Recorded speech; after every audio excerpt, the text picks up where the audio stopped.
Have you ever felt invisible, like your existence didn't matter, as if the world kept spinning without you, ignoring your pain, your efforts, your presence?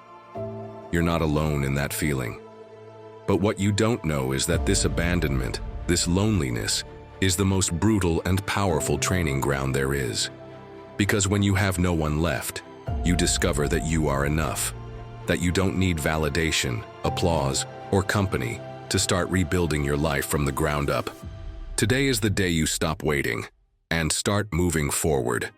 In this video, I'm going to show you the Stoic keys you need to walk alone, stand up on your own, and live without depending on anyone.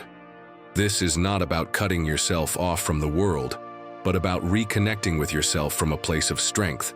Because the pain of loneliness can crush you, or it can make you unstoppable. If you're tired of feeling misunderstood, of crawling for a bit of attention or love, this video is your turning point. Today, you'll understand that whoever learns to walk alone never kneels before anyone. Are you ready to start living without depending on anyone? Before we begin, let me tell you Alex's story, because some people don't realize they're lost until they read their own life written in someone else's words. Alex was 26, and for as long as he could remember, everything in his life went through a filter. Other people's. He couldn't buy clothes without sending photos to get opinions. He didn't make decisions without asking someone first. He didn't even know if he liked something until someone else approved it. If a friend didn't reply, he assumed they were upset. If he didn't get a quick answer, he'd mentally go over everything he had said. If he posted a photo and didn't get likes, he'd delete it. Emotional dependence doesn't always scream.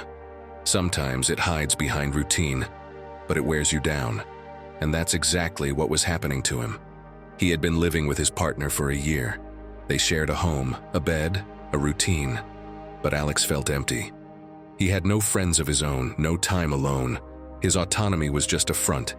Everything revolved around feeling loved, approved of, needed. One day, his partner left for a week-long work trip, and with no one to guide him, Alex fell apart. 3 days in pajamas, eating whatever was around, scrolling through old messages, as if that could bring back something he didn't even realize he had lost. So, he decided to go to his grandmother's house. That woman with a calm gaze and few words, who always seemed to know more than she let on. On the second night, while looking for a book on the shelf, he found a wooden box. He opened it out of curiosity. Inside, there was a letter addressed to myself in case I forget. It was from his grandmother, written when she was 30. He read it all. But one paragraph changed something inside him. Today I said yes to something I didn't want, just because I was afraid of being alone. I look in the mirror and don't know who I am. Everything I've done has been to please, to avoid upsetting anyone, to be the good daughter, the good wife. But I don't know if I've ever really been myself. Alex couldn't hold back the tears. That strong woman had felt the same. And in that moment, something lit up. For the first time in a long while, he saw himself clearly. Not for what he had done, but for everything he had stopped being. The next morning, his grandmother made him coffee. Without saying anything, she handed him a book, an old edition of Meditations by Marcus Aurelius. He opened it halfway and read an underlined sentence. He who lives in harmony with himself lives in harmony with the universe. And that's when he understood something essential. He wasn't in harmony with anything, because he wasn't living from within. That day, he took the train home with the book open on his lap and a notebook in his pocket. During the ride, he wrote down 3 questions. What do I want to do today? What would I do if no one gave their opinion? What am I afraid to admit? That night, alone in his apartment, he answered the first. He wanted to run at sunrise, no photos, no watch. The next day, he did it. 7 kilometers in the rain, listening only to his breathing. Every step melted away a little more fear. He came back soaked and out of habit reached for his phone to share it, but he left it on the table. He poured himself a coffee and reopened the book. Another line stood out. Live as if you had already died and everything is a gift of extra time. That gave him permission to try the second question. He called a friend and said he wouldn't go to the party because he wanted to stay in and read. The silence was awkward, but the world didn't fall apart, and that, for him, was freeing. For weeks, he practiced small acts of independence, going to the movies alone, having lunch without distractions, writing without editing. Every time he hesitated, he returned to Marcus Aurelius's quote. He discovered that freedom doesn't strike like lightning. It arrives like a breeze, soft, steady. 3 months later, his partner came back from another trip. She found him cooking with soft music playing, his notebook on the table, and a train ticket to the coast. He apologized for not saying anything. She looked at him as if seeing him for the first time. When she asked what had changed him, Alex simply pointed to the book and said, "A Roman emperor and a forgotten letter in a wooden box." The last time he visited his grandmother, they sat facing the garden. He thanked her for the letter. She just shrugged. Letters are for those who need them, not for those who write them. And in that moment, Alex realized he had inherited more than a fear. He had inherited the chance to break it. Since then, he often walks alone. Not because he rejects company, but because he no longer needs it to stand on his own. Other people's voices no longer steer his compass. And every night before sleeping, he repeats the words that opened his path. He who lives in harmony with himself lives in harmony with the universe. Maybe you too need to find your own forgotten letter. Maybe this video is exactly that, an open door to stop searching outside for what has always been inside. Before we go on, if this content is bringing you value, consider subscribing and becoming an exclusive member to access unique benefits. And tell us in the comments, have you ever felt invisible, like your presence didn't matter to anyone? Or simply write, "Stoic at heart. Today I begin to walk with myself even if the world doesn't see it." 1. What if being alone is exactly what you need? There's an idea we've been fed so deeply that we barely question it. Being alone is something bad. It's a sign of failure, of something being wrong with you. But what if it's actually the opposite? What if loneliness isn't a punishment, but the very place where you finally begin to know yourself? Because no one can steer their own life if they're always looking through someone else's eyes. The mind, my friend, is like a noisy room. If you don't clear it out, you won't hear a thing. And the worst part is we mistake that noise for company. But it's just distraction. It's escape. It's fear disguised as activity. When was the last time you sat in complete silence and didn't feel uncomfortable? Let me tell you something that happened to me. It was just a regular day. I woke up feeling off, tired, noisy inside, overwhelmed. So I did what I always do. I texted people, opened Instagram, answered some pending messages, sent a voice note like that would somehow give me back control. But for some reason that day, no one replied. One person was busy. Another couldn't meet up. The group chat stayed silent. And that's when I decided, like a small act of rebellion, today I'm not going to text anyone else. Period. At first it felt like punishment. What was I going to do all day without talking to anyone? But the strange part came after. I caught myself opening tabs without thinking, checking my phone every 3 minutes, wandering around the house like I was looking for something invisible. And every time I glanced out the window, that empty feeling came over me. I wasn't thinking about anything, and deep down that terrified me. Because being physically alone is not the same as being with yourself. I didn't want to stay with myself because if I did, I'd have to listen to all the things I usually avoid. My doubts, my contradictions, my emptiness. That night, no music, no messages, no distractions, I grabbed a notebook, and I wrote the first thing that came out. I'm not alone. I'm with myself. And that's the hardest part. And I know I'm not the only one. I'm sure you've felt it too. You wake up and the first thing you do is grab your phone. You open WhatsApp, scroll through reels, a video, a podcast. And when you finally sit in silence, even for just a moment, something inside starts to stir. Like your soul saying, now that you're finally here, let's talk. Epictetus said it as clearly as possible. If you want to be free, learn to be a slave to discipline. And one of the hardest disciplines is this one: staying alone without running. Sitting with yourself and looking inward.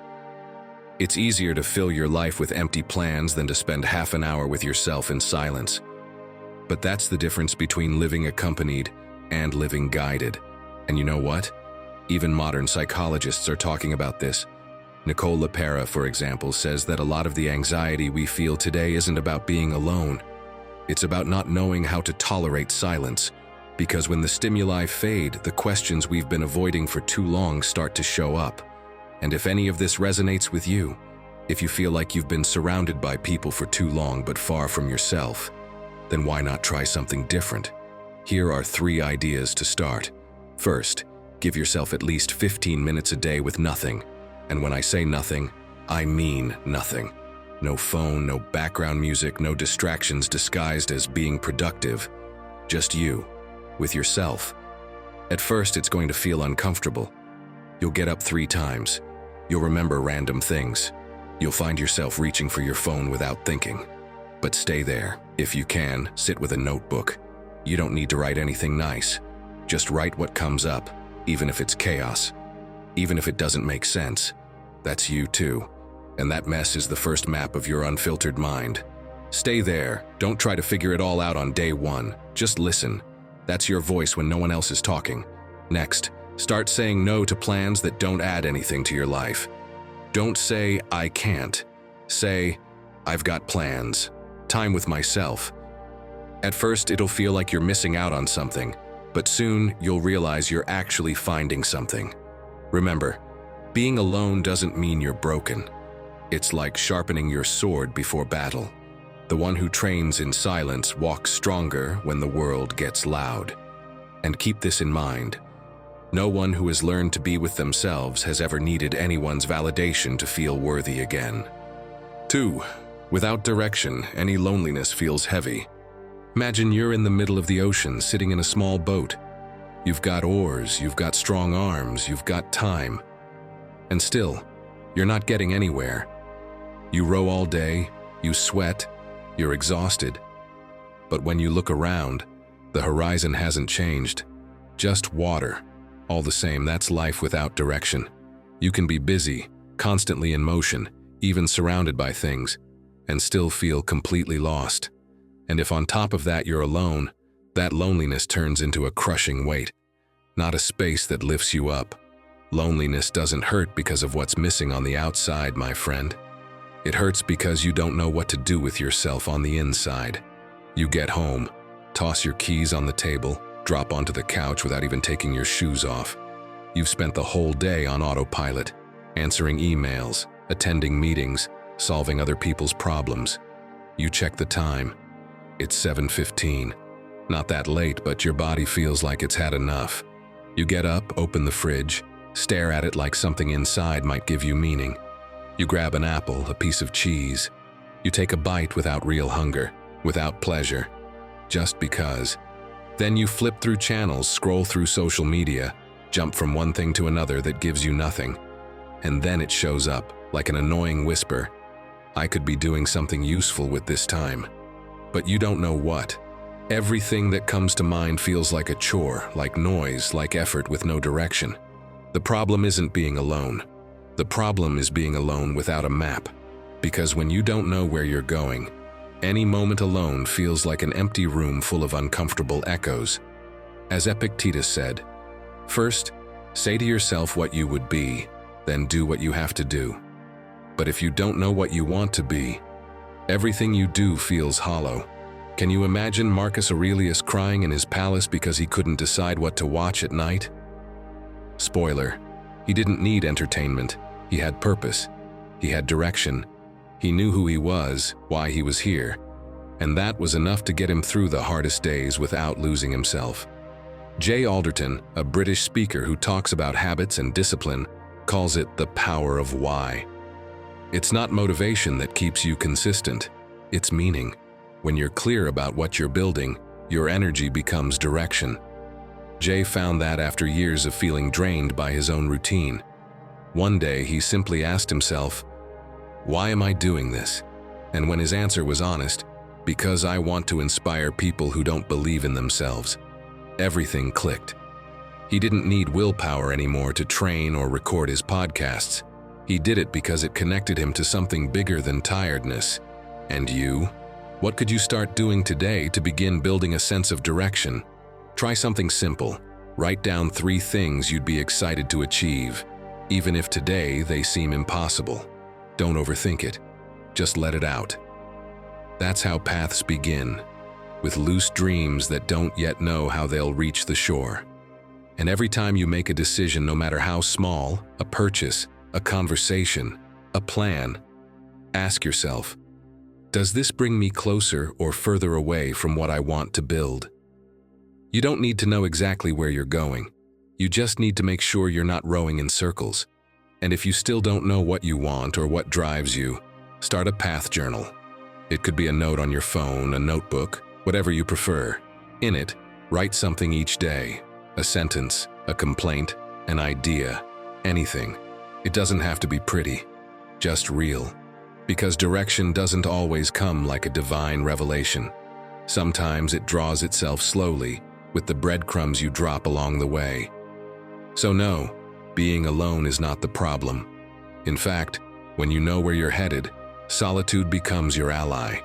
It's that space where no one interrupts you, where things become clearer, where you can finally hear yourself without interference. Learning to be alone with purpose isn't punishment. It's the beginning of a life where every step comes from you, not from the noise around you. And you, my friend, what purpose is waiting to come to light when the silence stretches out? Tell me in the comments. Maybe someone in this community can help you find it, or encourage you to take the first step.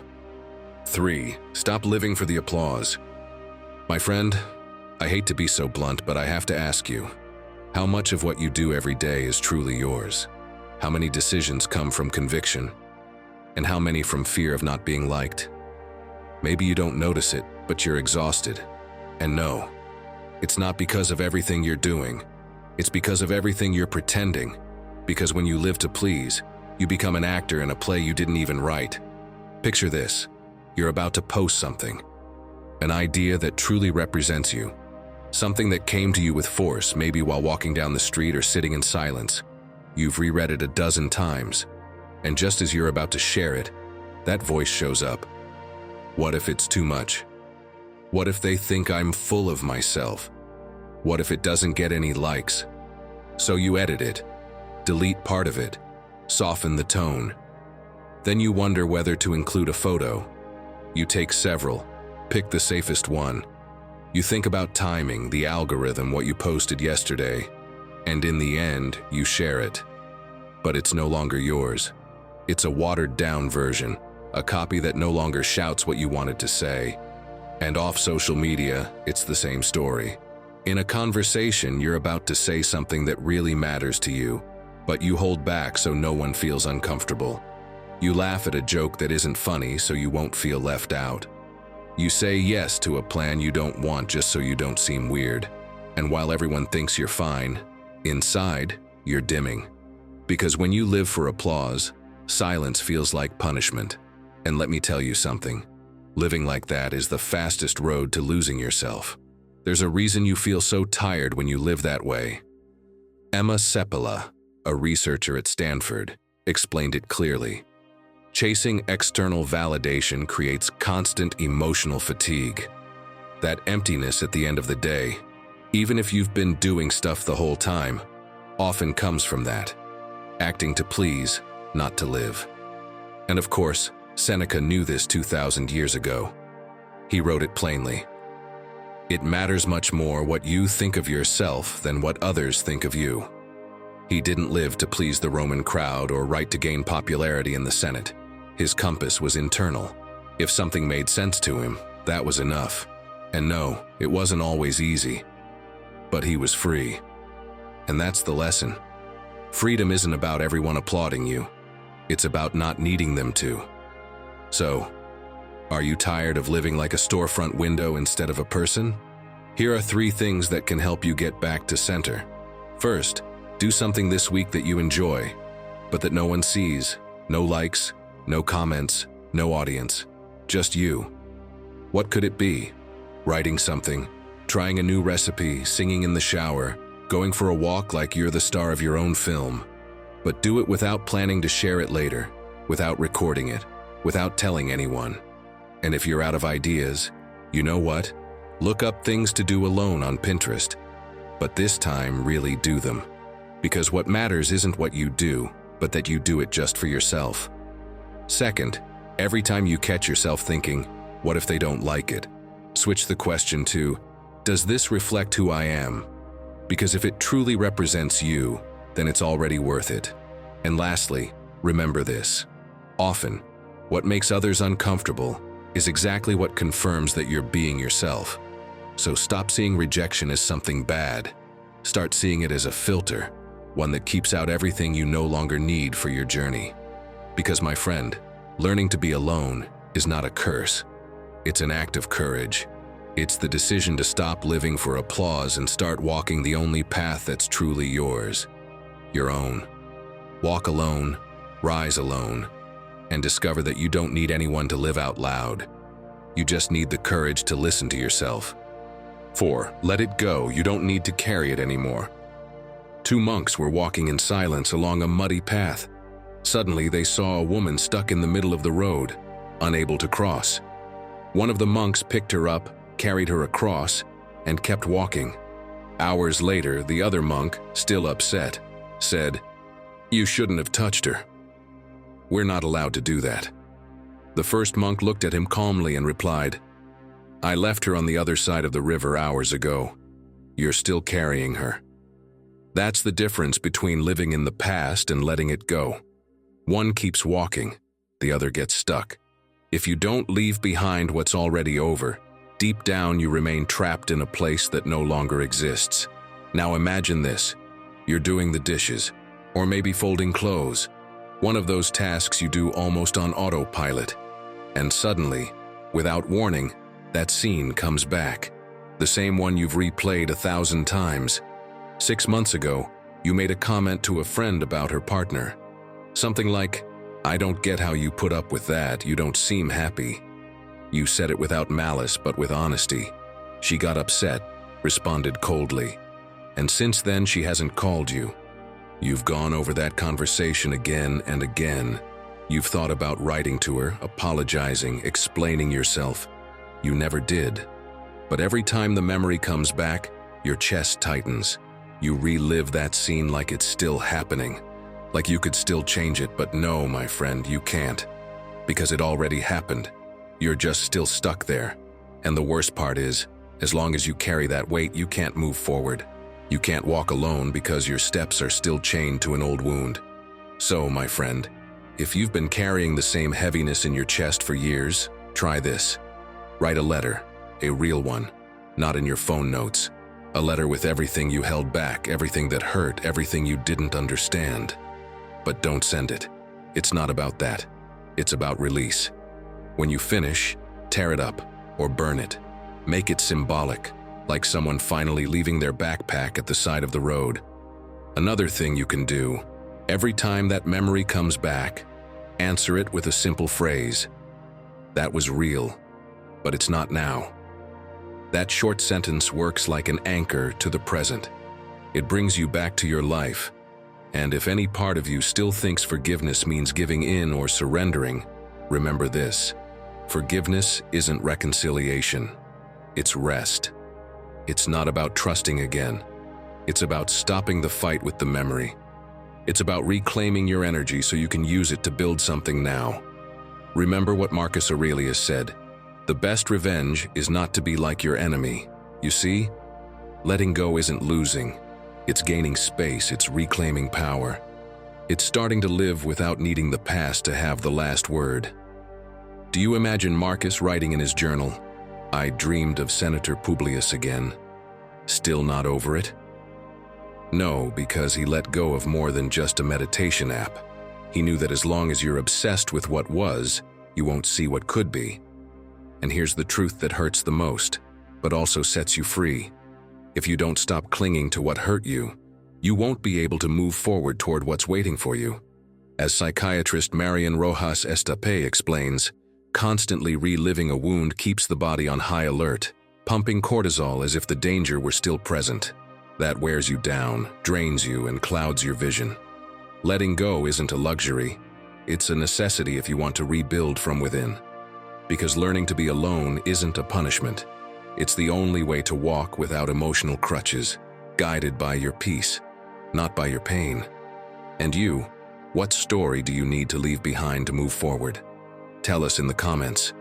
Maybe by writing it down, someone else will find the courage to let go too. 5. Your body needs silence too. Clack, clack, crack. Your jaw has been clenched for hours. Your neck sounds like a rusty hinge. Your shoulders are so high up they look like they're holding up the sky. And you haven't even noticed.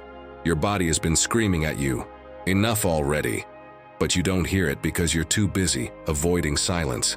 Imagine you're holding one of those snow globes filled with glitter. You shake it and everything inside turns into a swirling sparkle storm. That's your body when you don't stop. Every message, every screen, every unnecessary conversation is like another shake. You stir the water. You do it so often, so constantly, that you've forgotten what the bottom even looks like. But if you just set the globe down and wait, the glitter settles, it falls, and finally you can see clearly what's inside. That's what your body needs, to stop being shaken so it can return to its natural state, its base. To you, it's a regular Wednesday afternoon. You tell yourself that today, yes, you're going to take care of yourself. You get home, get comfortable, make some herbal tea, chill mode. But the second you sit down, you're already turning on the TV. Bad news, you jump to Instagram. Then your mom calls to tell you the neighbor had a fight with the baker. More noise, more movement. Meanwhile, the tea grows cold. Your body waits patiently for its moment of calm. But you don't give it that moment, because deep down being alone scares you. Not the act itself, but what you might feel in that silence. You go to bed with a headache. Your neck is stiff. You bend down to pick something up and your hip cracks. You ask yourself why. Stress from work? Maybe you slept wrong? Perhaps. But there's something deeper. Your body asked for silence, and you gave it entertainment. You're alone at home, but your nervous system thinks you're in a war zone.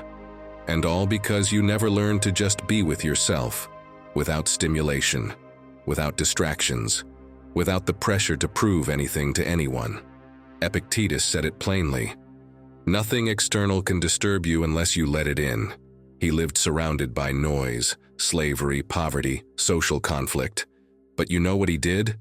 He focused on what was in his control, his breath, his response, his way of living. If he could find peace in the middle of the storm, then you can find it in your living room. And it's not just ancient philosophy that says this. Neuroscientist Andrew Huberman explains it clearly. Constant overstimulation damages the nervous system's ability to return to its baseline. He calls it physiological stillness, and it doesn't happen just because you sit down. It takes practice. It takes intention. The body doesn't calm down just because you're at home. It calms down when it knows it doesn't have to defend itself. So now you're probably wondering what you can do if you've never really done anything for your body. Just you and it. First, do a body scan like you're exploring unknown territory.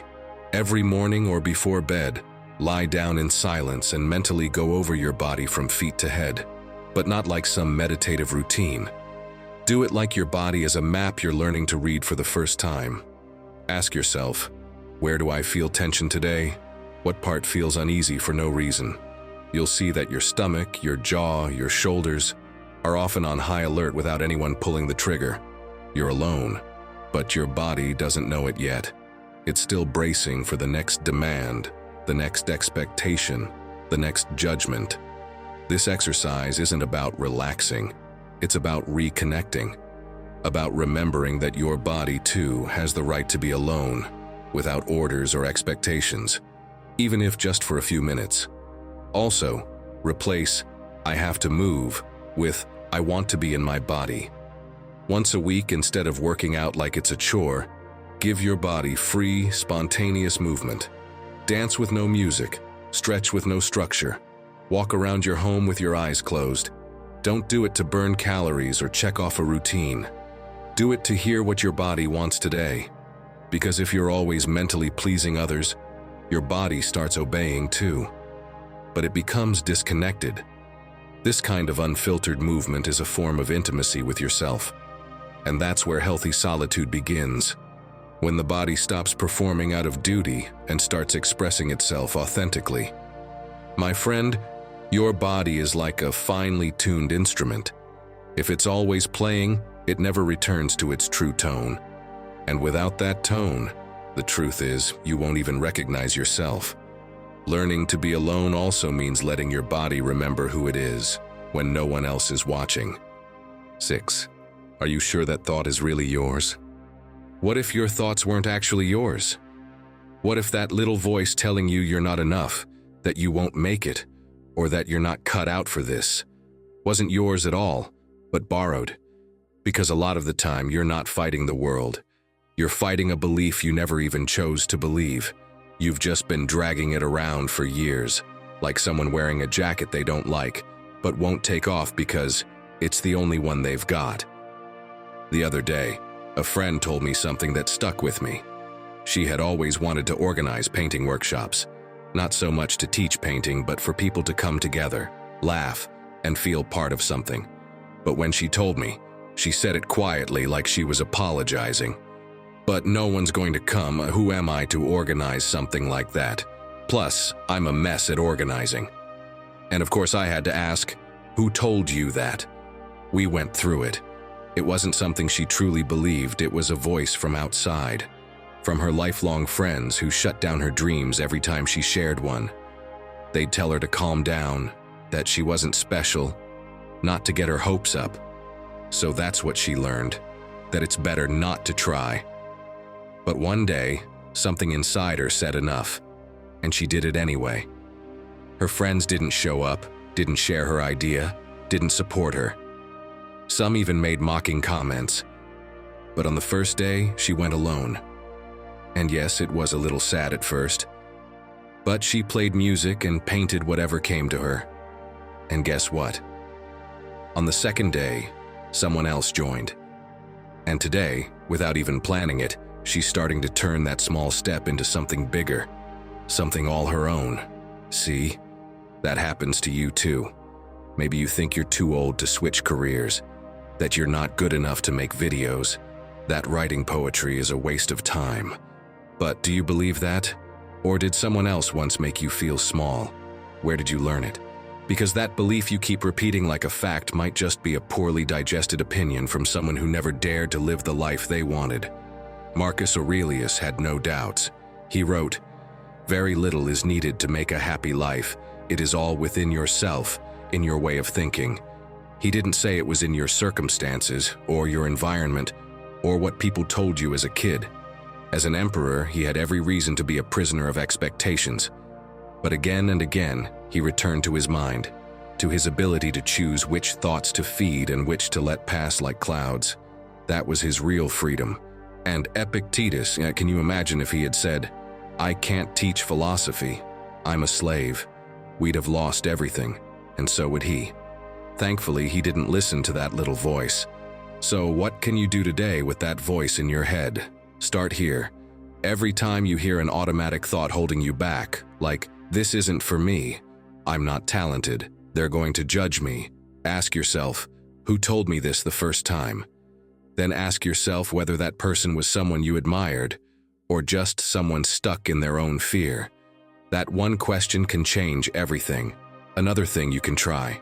For 3 days, write down the negative thoughts that keep repeating in your mind. Not to beat yourself up, just to recognize them. Once you have them, try writing a counter version of each. It's not about lying to yourself. It's about practicing another possibility. Sometimes all you need is to hear your own voice without the noise. And if you ever doubt, return to silence. Because in the middle of all the noise of "you can't," "you shouldn't," that's not for you. Only silence will let you hear what you really think, what you truly want, what's truly yours. And you, are you living from what you believe? or from what you were told. Maybe it's time to open up the suitcase and let go of what doesn't belong to you. Because learning to be alone is also that, realizing you don't need approval to think for yourself, that the bravest thing you can do isn't to do something new, but to dare to think differently. 7. Your boundaries are your self-respect. My friend, I know it's hard for you to say no sometimes, not because you don't have reasons, but because you've been made to believe that setting boundaries means letting people down, that if you're not available, you're failing. But let me tell you something that maybe no one's ever said to you out loud. Your boundaries aren't selfish. They're how you teach the world to treat you. They are, in truth, a quiet form of self-respect. Picture this. You're finally on the couch. Dinner's done, your partner's picked a show, and for once everything is calm.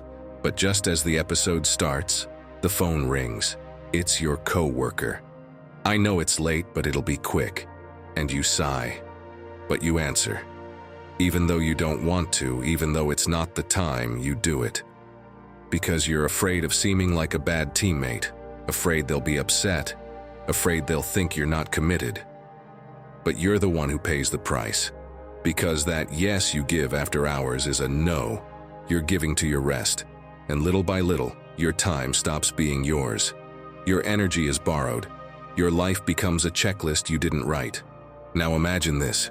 Every time you visit your family, you end up doing the dishes, running errands, driving everyone around, because you're the one who can handle it. But one day, you decide to do things differently. You still go, yes, but instead of staying at your parents' house, you book a hotel. You want space. You want to sleep in peace. And yes, they take it badly. The whole vacation, no one really talks to you. But for the first time, you sleep well. You walk alone through the city. You think about things you'd forgotten. And even though that loneliness stings at first, it soon feels like freedom, because you learn to stand up without waiting for anyone's permission. Epictetus said it plainly. What is not in your control cannot harm you, but if you let it in, it becomes yours. Boundaries aren't meant to push others away. They're internal walls that protect you from unnecessary drain. They're reminders that you matter too, that you can't give all of yourself without losing yourself. Psychologist Bea Sanchez puts it clearly. You don't need a long explanation to say no. A boundary is not an excuse. It's a declaration. And she's right, because if you need to justify yourself every time you choose you'll keep asking for permission just to breathe. And you, how many times do you say yes when inside you're burning to say no? How many times do you give in because you're afraid of being alone? But that's the point. When you learn to be alone, you realize that setting boundaries doesn't leave you without company. It leaves you with the best company possible, yourself. So what can you start doing today? First, rehearse short phrases, like a kind of verbal shield. That doesn't work for me today, but thanks for thinking of me. Having this ready saves you from scrambling under guilt. Next, make a list of situations that drain you. Do you find it hard to say no when your family asks for favors? Does it bother you to help with extra tasks at work, but you do it anyway? Writing it down makes the invisible visible, and what you see you can start to change.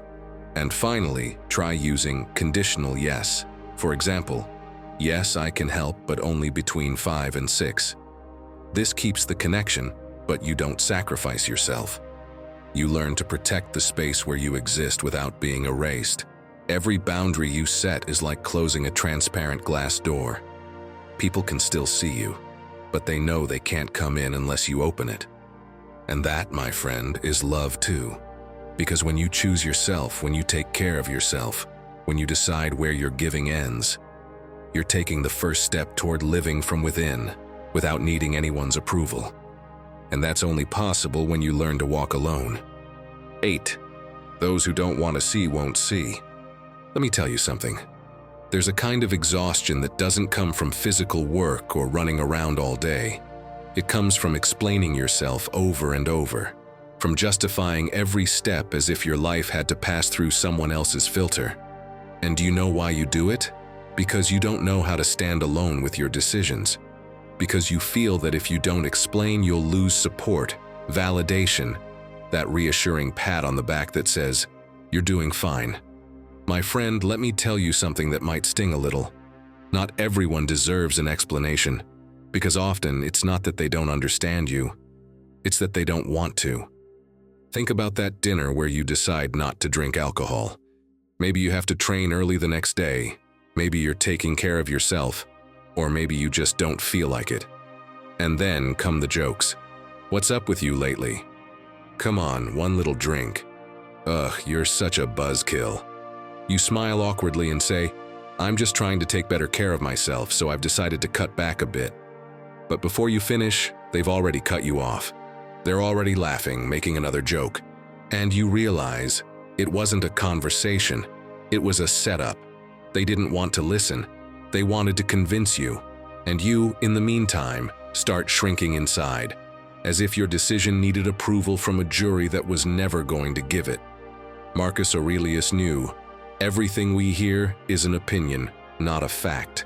Everything we see is a perspective, not the truth.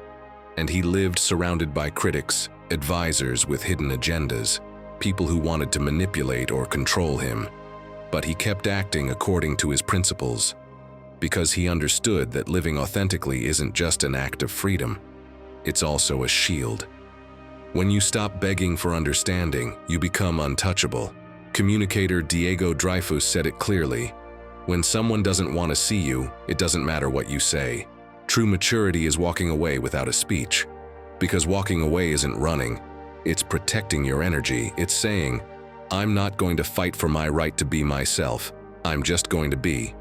And you, how many times have you gone over what you should have said? How many times have you rehearsed the perfect explanation, only to not even get the chance to finish it?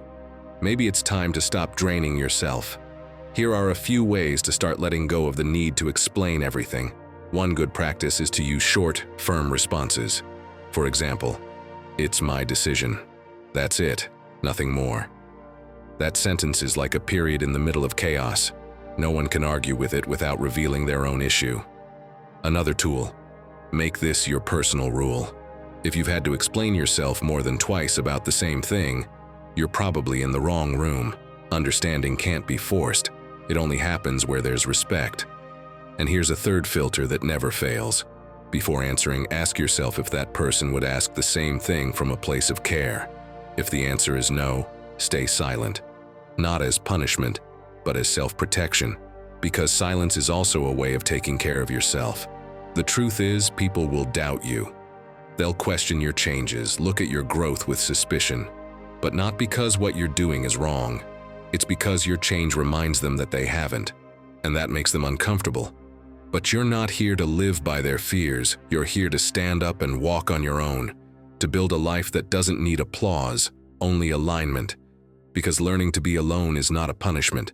It's the first step toward a freedom that doesn't depend on being understood or being followed. Only on finally listening to yourself. And if along the way you're realizing that you've lived more to be liked than to be, maybe it's time to watch that other video on screen. It's going to challenge everything, and maybe, finally, you'll start living just for you. 9. You're exhausted, but not for the reason you think. Have you ever woken up more tired than when you went to bed? Without having done anything yet, your body already feels heavy, like life is too much from the first minute of the day. You go to your closet and don't pick what you like, but what you think fits, what won't draw attention. You walk down the street wondering if your posture makes you look insecure. You get to work and you're already drained, but not because of the job. It's from the constant effort of trying to be something you're not. Because you're not living from within. You're living through other people's eyes. It's not your schedule that's draining you. It's your disconnection from yourself. It's like running a marathon wearing a dinosaur costume. The distance isn't what wears you out. It's the costume. Every step is twice as hard. Every move feels restricted. Every breath is strained. And the saddest part? Most people don't even realize they're wearing it. They put it on years ago to fit in at school, to be liked more, to avoid criticism. And it's still there. You, my friend, are probably wearing one too. And I assure you, you're not this tired because of what you do. but because of all the pretending you do while doing it. Do you know when Marcus Aurelius started to feel calm, even in the middle of chaos? When he understood this. Tranquility comes when your words match your actions, and your actions match your thoughts. Because that's what it means to live light. On the other hand, if you feel exhausted every day but don't even know why, it's time to look inward. Because sometimes it's not the world that demands too much. It's you who stopped listening to yourself. Modern psychology has a name for this: disconnection fatigue. And no, it's not about lack of sleep or too much work. It's what happens when you ignore your emotions, when you swallow what you feel just to keep functioning, to keep things going like nothing's wrong. But my friend, you're not a robot, and your body and mind know it. So enough of carrying what doesn't belong to you. It's time to finally start acting for yourself. You know how? First, each morning ask yourself, what do I need today before the world? Don't think about what others expect. Think about you. Maybe you just need 5 more minutes of silence, a walk without music, or to have your coffee without looking at your phone. That, though it might seem small, can shift the tone of your whole day. Next, identify one situation where you're pretending. Maybe you always say yes to that family lunch you don't want to attend, or you stay in a WhatsApp group out of obligation. Do something different this time. Don't go. Leave the group. Or respond with your truth. Not to be rebellious, but to be free. Once you do it, even if it feels uncomfortable at first, you'll feel more like yourself. And finally, try this experiment for 1 week. Don't justify yourself. If you don't want to go, say, I don't feel like it. If something doesn't sit right with you, say it plainly. You'll discover that you don't need to convince anyone to live in peace. That what tires you most isn't your daily routine, but the excuses you use to fit in. Remember what Seneca said, "He who lives for others forgets himself." And you, my friend, you didn't come here to be a side character in someone else's story. You came to write your own. And learning to be alone, without needing applause, is the first step to doing that. Because it's there, without costumes, without borrowed scripts, that true freedom begins. And now, my friend, listen closely. Because if you've made it this far, don't leave just yet. What comes next isn't just one more step. It's the one that changes everything. The one that marks the difference between keeping on searching out there, or finally beginning to find yourself within. 10. If you're not with yourself, who will be? My friend, let me ask you something that maybe no one has ever asked you this directly. Would you treat yourself the way you treat your best friends? Or do you talk to yourself like your own worst enemy? Because if when you mess up you say things like, I'm such a disaster, no wonder no one loves me, same old story, I never learn, then you don't need anyone else to tear you down. You're already doing it yourself. And like that, you can't move toward a free life, or an authentic one, much less a peaceful one. Because no matter how hard you try, if you're not with yourself, you'll end up looking for yourself in all the wrong places. Picture this. You're going through a rough patch. One of those stretches where everything feels heavy, where even getting out of bed is a challenge. And the first thing you think when you look in the mirror is, I look completely defeated. You've already lost before the day begins. Because how do you expect someone to hold you up if you're the one letting go of your own hand? But now imagine this. That same day, you decide to try something different. You've got no strength, but you make the effort to talk to yourself like you would to a dear friend. And you say, you're trying. You're tired, yes, but you're still here. And that's already brave. Nothing magical happens. There's no music playing, no skies opening up.